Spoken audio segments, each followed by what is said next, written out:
Assalamualaikum warahmatullahi wabarakatuh. Selamat pagi anak-anak.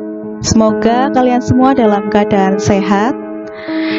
Tetap selalu jaga kesehatan, patuhi protokol, dan diharapkan jangan berkerumun dulu ya. Untuk pertemuan kali ini kita akan membahas materi tentang sistem organisasi kehidupan ya. Oke, sebelum masuk ke materi, terlebih dahulu kita akan mengetahui untuk kompetensi dasarnya. Mengidentifikasi sistem organisasi kehidupan mulai dari tingkat sel sampai organisme dan komposisi utama penyusun sel. Membuat model struktur sel tumbuhan atau hewan. Ada beberapa indikator yang harus kalian raih. Yang pertama, menyebutkan tingkatan hierarki kehidupan. Yang kedua, menjelaskan tentang sistem.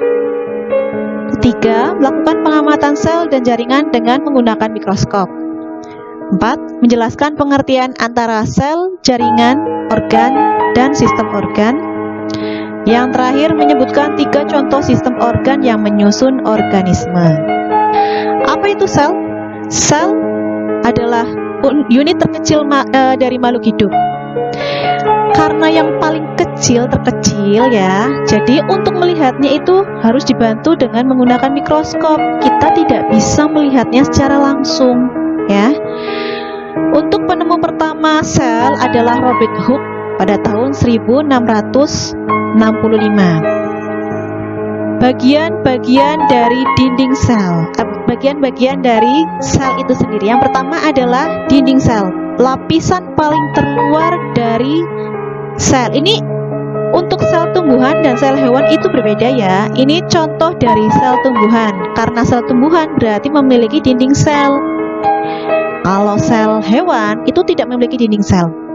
Dinding sel lapisan paling terluar. Kemudian lapisan yang kedua itu adalah selaput plasma atau selaput sel. Dan yang berguru tunjuk ini adalah nukleus yang bulat ya. Kemudian selanjutnya retikulum endoplasma. Ini ada 2 jenis retikulum endoplasma. Yang berguru tunjuk ini yang ada titik-titik di pinggirnya itu adalah retikulum endoplasma kasar. Lah yang untuk retikulum endoplasma halus itu tanpa ada titik-titik di bagian sampingnya ya. Terus yang selanjutnya adalah ribosom. Bentuk ribosom yang berguru tunjuk ini adalah titik-titik seperti ini ya. Jadi yang ditunjuk ini adalah titik-titik, itu namanya ribosom. Yang selanjutnya sitoplasma. Jadi sitoplasma itu adalah ruangan yang ditempati oleh organel-organel sel. Jadi seperti ini, yang ini, dan ini. Pokoknya ruangan-ruangan yang ditempati oleh organel-organel sel itu dinamakan sitoplasma. Kemudian ada badan Golgi, mitokondria bentuknya seperti ini. Vakuola itu adalah organel sel yang paling besar di sel tumbuhan. Kalau sel hewan itu dia tidak memiliki vakuola.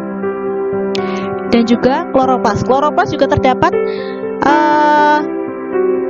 untuk vakuola sel hewan itu lebih kecil. Yang tidak dimiliki oleh sel hewan adalah kloroplas ya. Dan selanjutnya Bu Guru akan membahas tentang bagian-bagian dari fungsi bagian-bagian dari sel. Yang tadi pertama adalah dinding sel. Ya, dinding sel itu fungsinya sebagai pelindung. Nah, yang ini karena letaknya paling luar, secara otomatis dia itu fungsinya melindungi bagian-bagian organel yang ada di dalamnya, bagian-bagian sel yang terdapat di dalamnya ya. Itu untuk yang dinding sel. Kemudian untuk fungsi dari selaput plasma atau membran sel itu melakukan pertukaran zat atau berupa oksigen, makanan, sisa metabolisme, dan fungsi yang lain adalah sebagai pembungkus sel ya. Yang kedua, inti sel atau nukleus, fungsinya mengatur semua kegiatan sel. Jadi semua kegiatan sel itu diatur oleh inti sel. Kemudian sitoplasma lah, yang tadi Bu Guru sebutkan sitoplasma itu ruang-ruangan yang di dalamnya itu terdapat organel-organel sel. Di dalam sitoplasma sendiri itu ada ribosom yang fungsinya tempat terjadinya sintesis protein atau membantu sintetis protein. Kemudian mitokondria fungsinya sebagai respirasi sel. Badan Golgi itu tempat terjadinya ekskresi. Retikulum endoplasma, tadi ada retikulum endoplasma halus dan retikulum endoplasma kasar. Fungsinya sendiri itu untuk sekresi protein dan lemak. Kemudian vakuola, tadi yang paling besar ya untuk yang ini untuk sel tumbuhan, vakuolanya itu paling besar sendiri. Fungsinya adalah untuk tempat pengeluaran dan tempat pencernaan. Kemudian ada kloroplas. Kloroplas untuk di sel tumbuhan itu tempat terjadinya proses fotosintesis ya.